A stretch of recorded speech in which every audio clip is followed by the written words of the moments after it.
For most people, trying new foods is an exciting experience that can lead to finding new favorites. But not everyone has that luxury. For some, trying something new could be a matter of life and death.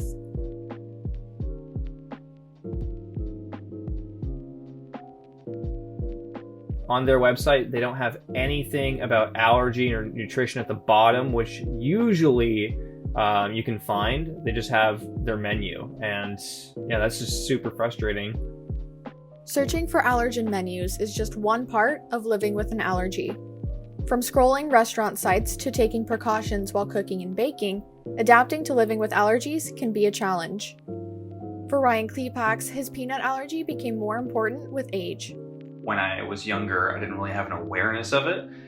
So I just had to hope and trust that my mother wasn't going to feed me something that would leave me dead on the floor. But as I've grown older and I've built that awareness for it, I've certainly had to pay attention to ingredients on basically every single piece of food that I buy from a grocery store. Even things that you wouldn't expect to have peanuts in it somehow find themselves having peanuts in it. Cooking with allergies is tough.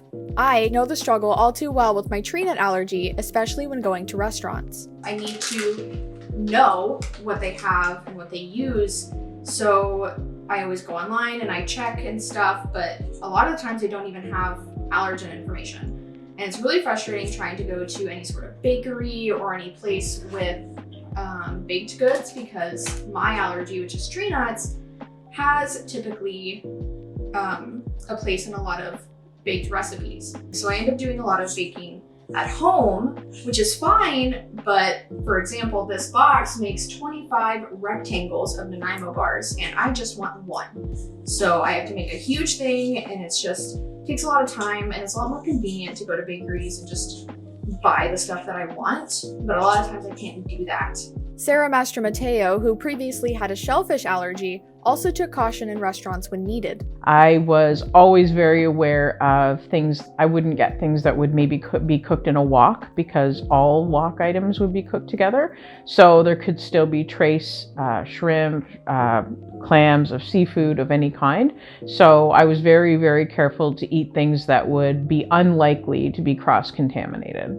As an avid baker, Mastromateo knows the steps she has to take to ensure people can comfortably enjoy her dishes. There's no way that you can guarantee that things have not come in contact with trace peanut, trace oils. I would say that having a food allergy myself for the longest time, I am far more willing to work around people who have allergies or any concerns.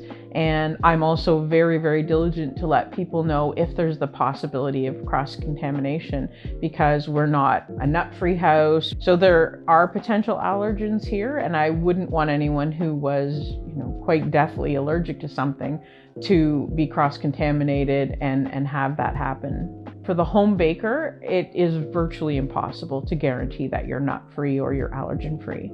An important part of staying safe is labels. Klepax says he's frustrated with the way allergens are listed on packaging.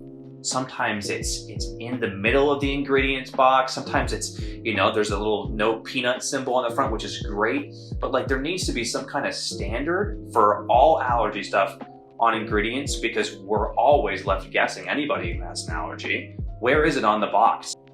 I personally just want to feel safe and not ridiculed. I just wish people without allergies would be a little more considerate. That's not true for all people without allergies, but I've had some pretty bad experiences with people who don't have allergies not really understanding, just telling me to be less dramatic, telling me to calm down about it, especially in restaurants with the staff and everything. So I just wish people would understand that I'm not trying to be an inconvenience, I'm not trying to be annoying, but I just don't want to die.